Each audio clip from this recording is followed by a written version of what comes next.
Men and women have different value systems. So a lot of times men think women are tripping.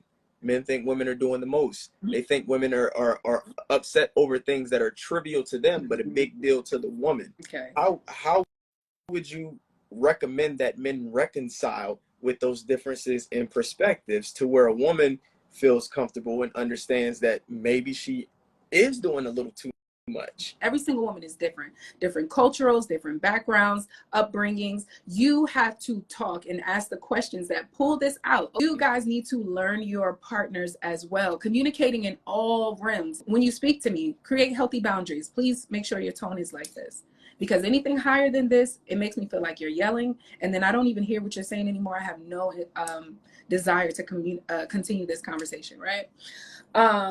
And that right there sets the boundary within tone and tonality during a conversation right there. So now, you know, next time when this person is getting a little loud, you can remind them and they know, okay, not only do I know the reason, but I know it's also a trigger from something that happened into her past. I'm not going to do that thing again. I have to be real about the way we interact. I don't think there's ever going to be a couple who can interact without getting upset and yelling, or somebody getting frustrated or getting passionate. I think that's unrealistic to believe that that can never be a form of communication to where you communicate that effectively, that efficiently. Why? Because we're extremely emotional creatures, and we all have a breaking point. We all have things that sometimes we ruminate on or that we let fester. So while what you're saying is ideal, I think it's idealistic. I don't know if it's necessarily realistic. And so in preparation for that, in response to that, what do you say when most people do yell or most people do get upset? Because I'll say learning your partner is also knowing when they're not necessarily upset at you, but more so this is how they communicate when they get to a certain point. So if I get upset and my woman says something and I'm upset about something and I start explaining to her, listen, I feel like you don't understand where I'm coming from. If I say that to you like that, that's unacceptable for me to get frustrated and explain myself like that or communicate in that way. Can you understand that I'm just frustrated and not feel like I'm actually yelling at you, but I'm frustrated? You can respect the fact that I'm getting passionate and wait on me to get done and then say, I understand how you feel, babe, and I'm sorry you feel that way. Mm-hmm. But this is why I said what I said. There's much to unpack there. So here's what I'll say. For you to say that it's unrealistic, I'm just going to say I agree to disagree, simply because I am that person. I don't do arguing. I don't like arguing. I love to sit in my femininity, which is why I even wrote the book, Seductive Guide to Responding to Your Feminine.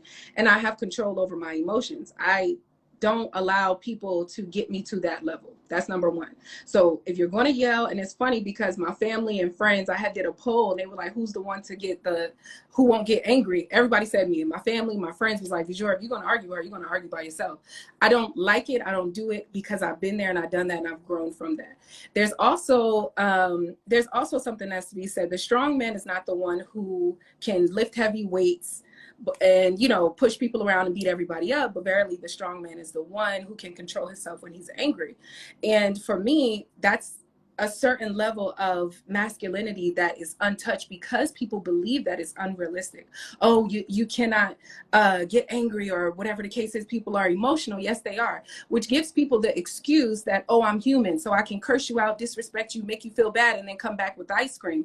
No, because honestly, it's harder for me to do what I'm doing right now, which is not yelling at you, not punching holes in wall, not saying things to hurt you or saying anything that I have to come back and apologize for. I'm actually the one doing the harder work right now. It's easy to punch a wall. It's easy to hurt your feelings right now. I could do that with no problem. So the level of work that I have done on myself is what will not allow me to just choose anybody who hasn't done that type of work. And I deal with those people all the time. So it's not unrealistic in my world is what I will say. I get what you're saying, but you're also using yourself as a reference point outside of yourself. And you just said you have done that. You've been there, you've done that. Yeah. So yourself as the reference point. When I say unrealistic, I mean improbable. I mean, most women are not going to behave like you've managed to behave. They're not going to make that adjustment. Most men and most women still get into arguments. Conflict is something that happens all the time. So what I'm saying is, telling somebody that they shouldn't yell is not necessarily going to be the reality of the situation. People are Why not? going to continue to yell. That's what I'm saying. You've done X amount of work on yourself and you've achieved that. But for the general population, they have not. That's true. And I understand you're saying, well, if I can do it, so can you. But then the scientist in me would say, well, there's genetic components of personality that would make it much harder for somebody else to do it than for you to do it. And it will require a different type of relationship. So a woman may need a man who's more adept at controlling his emotions to show her how. But then he would have to have the patience to do that. And that's highly unlikely for a man to even have that much patience to be willing to deal with a woman who's hot-headed like that. So that's why I'm saying it's a very complex issue, because personality traits and just proclivities that we have temperamentally don't always align with the idea of how we should be. That's what I'm saying. Okay, and I do agree with you. I do agree with you in a certain sense,